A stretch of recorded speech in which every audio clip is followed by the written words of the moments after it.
Halloween ਦੀ ਜੇ ਹਰਜੋਤ ਸਿੰਘ ਜੀ ਗੱਲ ਕਰਦੇ ਜਾਈਏ, ਅੱਜ ਹੈਲੋਵੀਨ ਦਾ ਜਿਹੜਾ ਉਹ ਦਿਨ ਹੈਗਾ ਆ। ਕਹਿ ਸਕਦੇ ਵੀ ਆਪਾਂ ਜੇ ਪੰਜਾਬੀ ਇਕੁਇਵਲੈਂਟ ਦੇਖਣਾ ਹੋਵੇ ਤੇ ਲੋਹੜੀ ਵਾਂਗੂ ਆਪਾਂ ਦੇਖਦੇ ਹਾਂ ਵੀ ਨਿਆਣੇ ਜਾਂਦੇ ਨੇ ਘਰੋਂ ਘਰੀ ਵੱਖ-ਵੱਖ ਕਾਸਟਿਊਮ ਡਰੈਸ ਜਿਹੜਾ ਉਹ ਪਾ ਕੇ, ਕੋਈ ਡਿਜ਼ਨੀ ਦੇ ਕਰੈਕਟਰ ਬਣਦਾ ਹੈ, ਕੋਈ ਹੋਰ ਮੂਵੀਆਂ ਦੇ ਵਿੱਚੋਂ, ਕੋਈ ਆਮ, ਕੋਈ ਕੁਛ ਵੀ ਇੱਦਾਂ ਦੇ ਜਿਹੜੇ ਕਾਸਟਿਊਮ ਜਿਹੜੇ ਪਹਿਨ ਕੇ ਜਿਹੜੇ ਬੱਚੇ ਆ ਉਹ ਜਾਂਦੇ ਨੇ ਤੇ ਇੱਕ ਦੂਜਿਆਂ ਦੇ ਆਪਣੇ ਗੁਆਂਢੀਆਂ ਦੇ ਆਂਢੀਆਂ ਗੁਆਂਢੀਆਂ ਦੇ ਘਰਾਂ ਚੋਂ ਕੈਂਡੀਜ਼ ਜਿਹੜੀਆਂ ਆ ਉਹ ਮੰਗ ਕਰਦੇ ਨੇ। ਸੋ ਕੋਈ ਜ਼ਿਆਦਾ ਕੈਂਡੀਆਂ ਦਿੰਦਾ ਹੈ, ਕੋਈ ਘੱਟ ਦਿੰਦਾ ਆ। ਤੇ ਬਾਕੀ ਤੁਹਾਡੇ ਘਰਾਂ 'ਚ ਵੀ ਜਿਹੜੇ ਉਹ ਆਉਣਗੇ ਤਾਂ ਜ਼ਰੂਰ ਕੈਂਡੀਜ਼ ਜਿਹੜੇ ਉਹ ਬੱਚਿਆਂ ਨੂੰ ਜਿਹੜਾ ਉਹ ਦਿਓ, ਖੁਸ਼ ਜਿਹੜੇ ਉਹ ਉਸ ਚੀਜ਼ ਦੇ ਵਿੱਚ ਹੁੰਦੇ ਨੇ। ਤੇ ਧਿਆਨ ਵੀ ਜਿਹੜਾ ਉਹ ਰੱਖਣਾ ਆ ਐਜ਼ ਏ ਪੇਰੈਂਟ ਵੀ ਕੋਈ ਪੁੱਠੀ ਸਿੱਧੀ ਚੀਜ਼ ਜਿਹੜੀ ਉਹ ਤੁਹਾਡੇ ਬੱਚੇ ਨੂੰ ਕੋਈ ਕੈਂਡੀ ਦੇ ਰੂਪ ਦੇ ਵਿੱਚ ਉਹ ਨਾ ਜਿਹੜੀ ਉਹ ਫੜਾਵੇ। ਉੱਦਾਂ ਮੋਸਟਲੀ ਲੋਕ ਜਿਹੜੇ ਚੰਗੇ ਹੁੰਦੇ, ਪਰ ਬੇਵਕੂਫਾਂ ਦਾ ਅੱਜ ਕੱਲ੍ਹ ਕੋਈ ਪਤਾ ਨਹੀਂ ਹੁੰਦਾ। ਸੋ ਧਿਆਨ ਵੀ ਜਿਹੜਾ ਤੁਸੀਂ ਨਜ਼ਰ ਵੀ ਜਿਹੜਾ ਰੱਖੋ। ਤਾਂ ਬੱਚੇ ਜਿਹੜੇ ਖਾਸੇ ਖੁਸ਼ ਹੁੰਦੇ ਆ ਹੈਲੋਵੀਨ ਨੂੰ ਲੈ ਕੇ, ਕਾਫੀ ਐਕਸਾਈਟਿਡ, ਉਤਸ਼ਾਹਿਤ ਜਿਹੜੇ ਆ ਉਹ ਰਹਿੰਦੇ ਨੇ। ਜੀ, ਸੋ ਬਿਲਕੁਲ ਰਾਜਕਵੀਰ ਜੀ, ਮੈਂ ਪਿਛਲੇ ਕਈ ਸਾਲਾਂ ਦੇ ਦੌਰਾਨ ਦੇਖਿਆ ਕਈ ਪੰਜਾਬੀ ਆਪਣੀ ਲੋਕ ਲਾ ਕੇ ਲਾਈਟਾਂ ਬੁਝਾ ਕੇ ਬਹਿ ਜਾਂਦੇ ਆ, ਭਈ ਇਹ ਗੱਲ ਆਹੋ। ਠੀਕ ਨਹੀਂ ਹੈ। ਇਹ ਵੀ ਤਿਉਹਾਰ ਜਿਹੜਾ ਆ ਇਹਨਾਂ ਦਾ ਲੋਹੜੀ ਵਾਂਗ ਹੀ ਆ, ਵੀ ਜਿੱਦਾਂ ਆਉਂਦੇ ਆ ਨਿਆਣੇ ਕੈਂਡੀਆਂ ਦੇ ਦੋ, ਉਹ ਤੇ ਕਿੱਡੀ ਕਿਤੇ ਫਰਕ ਪੈਂਦਾ ਹੈਗਾ।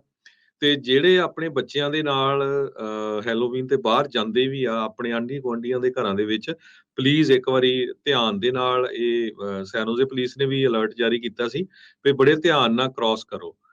ਕਿਉਂਕਿ ਟ੍ਰੈਫਿਕ ਦੇ ਵਿੱਚ ਪਤਾ ਨਹੀਂ ਹੁੰਦਾ ਕੋਈ ਕਿੱਦਾਂ ਦਾ ਸਦਾਈ ਹੋਵੇ ਜਾਂ ਕੋਈ ਸਟਾਪ ਸਾਈਨ ਮਿਸ ਕਰ ਗਿਆ ਕੋਈ ਜਾਂ ਕੁਛ। ਪੈਗ ਲਾ ਕੇ ਆਇਆ ਹੋਵੇ। ਜੀ, ਸੋ ਉਹ ਬੜੇ ਧਿਆਨ ਨਾਲ ਹੱਥ ਫੜ ਕੇ ਨਿਆਣਿਆਂ ਦੇ ਨਾਲ ਜਾਓ, ਤੇ ਜੇ ਕ੍ਰਾਸ ਕਰਨਾ ਆ ਬਹੁਤ ਧਿਆਨ ਦੇ ਨਾਲ ਕ੍ਰਾਸ ਕਰੋ। ਤੇ ਇਹਦੇ ਸੰਬੰਧ ਦੇ ਵਿੱਚ ਸੰਡੇ ਨੂੰ ਇੱਕ ਬੇ ਏਰੀਏ ਦੇ ਵਿੱਚ ਉਹਨਾਂ ਨੇ ਬਹੁਤ ਵੱਡਾ ਤਿਉਹਾਰ ਆਪਣਾ ਮਨਾਇਆ ਸੀ, ਵੀ ਕਿਸ ਤਰ੍ਹਾਂ ਦਾ ਹੁੰਦਾ ਉਹ ਆਪਾਂ ਤੁਹਾਨੂੰ ਅੱਜ ਤੁਸੀਂ ਪੰਜਾਬੀ ਰੇਡੀਓ USA ਦੀ YouTube ਚੈਨਲ ਜਾਂ Facebook ਦੇ ਉੱਤੇ ਜ਼ਰੂਰ ਦੇਖਿਓ। ਆਪਾਂ ਉਹਦੀਆਂ ਕੁਝ ਪਲ ਜਿਹੜੀਆਂ ਆ ਉਹ ਇਕੱਠੀਆਂ ਵੀ ਕੀਤੀਆਂ ਸੀ ਉਹ ਵੀ ਕਿਸ ਤਰ੍ਹਾਂ ਆਪਾਂ ਆਲਰੇਡੀ ਪੋਸਟ ਜਿਹੜਾ ਉਹ ਕਰ ਜੀ ਵੀ ਦਿੱਤਾ ਆ, ਸੋ ਦੇਖ ਅੱਛਾ ਸਕਦੇ ਜੀ ਨੇ ਲੋਕ। ਜੀ, ਸੋ ਸੋ ਬਿਲਕੁਲ। ਦੇਖਿਓ ਕਿਉਂਕਿ ਉਹ ਕਿੱਦਾਂ ਆਪਣਾ ਜਿਹੜਾ ਤਿਉਹਾਰ ਆ ਉਹਨੂੰ ਮਨਾਉਂਦੇ ਆ। ਸਾਰੇ ਤਿਉਹਾਰ ਜਿਹਦੇ ਜਿਹਦੇ ਵੀ ਧਰਮ ਦਾ ਜਾਂ ਜਿਹਦੇ ਜਿਹਦੇ ਵੀ ਕੋਈ ਕਲਚਰ ਦਾ ਮਨਾਉਣਾ ਚਾਹੀਦਾ ਹੈਗਾ। ਇਹ ਆਪਣਿਆਂ ਨੂੰ ਵੀ ਪ੍ਰੋਬਲਮ ਆ, ਤਰੀਕਾਂ ਦਾ ਰੌਲਾ ਪਾ ਲੈਂਦੇ ਆ, ਨਹੀਂ ਉਹ ਨਹੀਂ। ਸੋ ਤੁਸੀਂ ਦੇਖੋ ਵੀ ਉਹ ਕਿਸ ਤਰ੍ਹਾਂ ਆਜ਼ਾਦ ਕਰਦੇ ਹੈਗੇ ਆ, ਚਾਹੇ ਉਹ ਮਿਥਿਹਾਸਿਕ ਹੋਵੇ ਚਾਹੇ ਕੁਛ ਵੀ ਹੋਵੇ। ਠੀਕ ਹੈ ਜੀ ਜੀ। ਸੋ ਆਪਣੇ ਤੁਸੀਂ ਹਰਜੋਤ ਸਿੰਘ ਜੀ ਇੱਕ ਹਿਸਾਬ ਦੇ ਨਾਲ ਜਿੱਦਾਂ ਜਠੇਰੇ ਨਹੀਂ ਕਹਿ ਦਿੰਦੇ ਜਾਂ ਕਹਿੰਦੇ ਜੀ ਵੀ ਪੁਰਾਣਿਆਂ ਨੂੰ ਵੀ ਜੀ ਉਹ ਆਪਣੇ ਭੂਤਾਂ ਦੇ ਨਾਂ ਦੇ ਉੱਤੇ ਕਰਦੇ ਆਪਣੇ ਉਹਨਾਂ ਪੁਰਾਣੇ ਬੰਦਿਆਂ ਨੂੰ ਵੀ ਜਿਹੜਾ ਉਹ ਨਾਲ ਦੇ ਨਾਲ ਜਿਹੜਾ ਉਹ ਯਾਦ ਨੇ ਤੇ ਉਹ ਸਾਰੀਆਂ ਚੀਜ਼ਾਂ ਉਸ ਪਾਸੇ ਵੱਲ ਨੂੰ ਜਿਹੜੀਆਂ ਉਹ ਗੱਲਾਂ ਚੱਲਦੀਆਂ ਨੇ। ਸੋ ਇਹ ਆ ਪਰ ਤੁਸੀਂ ਵੀ ਦੇਖੋ ਲੋਕ ਛੋਟੇ ਛੋਟੇ ਨਿਆਣਿਆਂ ਨੂੰ ਉੱਥੇ ਲੈ ਕੇ ਜਾਂਦੇ ਤੇ ਉਹ ਬੰਦੇ ਭੂਤਾਂ ਵਾਂਗ ਬਣੇ ਹੁੰਦੇ ਆ, ਕਿਸੇ ਨੇ ਪਿੰਜਰ ਪਾਇਆ ਕੁਛ ਹਨਾ। ਉਹਦਾ ਆ ਸੋ ਵੀ ਨਿਆਣਿਆਂ ਦਾ ਹੌਸਲਾ ਵੀ ਵੱਧਦਾ ਹੈ ਹਨਾ। ਮਨਾਂ ਚੋਂ ਡਰ ਜਿਹੜਾ ਉਹ ਨਿਕਲਦਾ। ਆਪਾਂ ਤਾਂ ਨਿਆਣੇ ਨੂੰ ਉਦਾਂ ਹੀ ਹਨੇਰੇ ਤੋਂ ਡਰਾ ਕੇ ਰੱਖਦੇ ਆ ਵੀ ਉਹ ਭੂਤ ਆ ਪੰਜਾਬੀ ਤਾਂ ਜਾਣ। ਉਹੀ ਡਰਾਦੇ ਭੂਤ ਆ ਗਿਆ ਜੀ, ਉਹ ਨਿਆਣਾ ਭੱਜੀ ਜਾਂਦਾ ਹਨਾ। ਜੀ ਹਾਂ।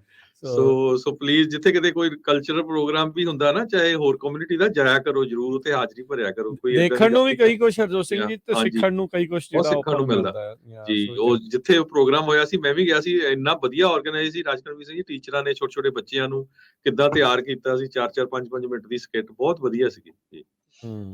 ਜੀ ਜੀ ਜੀ ਸੋ ਬਿਲਕੁਲ। ਇਹ ਇੱਕ ਵਾਰੀ ਫੇਰ ਬੇਨਤੀ ਕਰਦੇ ਆ ਵੀ ਹੈਲੋਵੀਨ ਹੈਗੀ ਆ, ਠੀਕ ਆ, ਸਾਡਾ ਨਹੀਂ ਪੰਜਾਬੀਆਂ ਦਾ, ਪਰ ਅਸੀਂ ਜਿਸ ਮੁਲਕ 'ਚ ਰਹਿੰਦੇ ਆ ਸਾਡੇ ਆਂਢੀ ਗੁਆਂਢੀ ਸਾਰੇ ਮਨਾਉਂਦੇ ਆ। ਜਰੂਰ ਥੋੜੀ ਜਿਹੀਆਂ ਕੈਂਡੀਆਂ ਲਿਆ ਕੇ ਜਰੂਰ ਆਪਣਾ ਡੋਰ ਲਾਈਟ ਜਗਾ ਕੇ ਰੱਖੋ। ਜੇ ਕੋਈ ਆਉਂਦਾ ਉਹਨੂੰ ਕੈਂਡੀਆਂ ਜ਼ਰੂਰ ਦਿਆ ਕੇ ਜੀ ਬਿਲਕੁਲ। ਇੱਥੇ ਸਪੈਸ਼ਲ ਤੌਰ ਦੇ ਉੱਤੇ ਜਿਹੜਾ ਪੀਲਾ ਜਿਹਾ ਕੱਦੂ ਹੁੰਦਾ ਹੈ ਉਹਨੂੰ ਕਾਰਵ ਕਰਦੇ ਨੇ, ਉਹਦੇ ਵਿੱਚ ਵੱਖ-ਵੱਖ ਸ਼ੇਪਸ ਜਿਹੜੀਆਂ ਉਹ ਬਣਾਉਂਦੇ ਨੇ। ਸੋ ਇਹ ਸਾਰੀਆਂ ਚੀਜ਼ਾਂ ਜਿਹੜੀਆਂ ਇਸ ਟਾਈਮ ਇੱਥੇ ਚੱਲ ਰਹੀਆਂ ਨੇ। ਸੋ ਧਿਆਨ ਵੀ ਰੱਖੋ, ਇੰਜੋਏ ਵੀ ਕਰੋ। ਬੱਚਿਆਂ ਨੂੰ ਕਈ ਸਕੂਲਾਂ 'ਚ ਅੱਜ ਛੁੱਟੀ ਆ, ਉਹ ਤਾਂ ਵੈਸੇ ਕੱਲ੍ਹ ਦੀ ਛੁੱਟੀ ਕਰਨੀ ਚਾਹੀਦੀ ਸੀ ਵੀ ਰਾਤ ਨੂੰ ਨਿਆਣਿਆਂ ਨੇ ਕੈਂਡੀਆਂ ਜਿਹੜੀਆਂ ਉਹ ਲੈਣ ਜਾਣਾ ਆ। ਪਰ ਉਹ ਆ ਵੀ ਨਿਆਣੇ ਟਾਈਮ ਸਿਰ ਵਿਹਲੇ ਹੋ ਜਾਂਦੇ ਆ। ਯੂਜਲੀ ਬਹੁਤਾ ਲੇਟ ਨਹੀਂ ਚੱਲਦਾ ਹੁੰਦਾ ਇਹ ਕੰਮ। ਤੁਸੀਂ 5-6 ਵਜੇ ਸ਼ੁਰੂ ਕਰੋ ਤਾਂ 7-8 ਵਜੇ ਤੱਕ ਡਨ ਹੋ ਜਾਂਦੇ ਆ। ਨਿਆਣਿਆਂ ਨੇ ਆਪੋ ਆਪਣੇ ਹਿਸਾਬ ਦੇ ਨਾਲ ਜਿਹੜੀਆਂ ਕੈਂਡੀਜ਼ ਵਗੈਰਾ ਜਿਹੜਾ ਉਹ ਕਰਦੇ ਨੇ।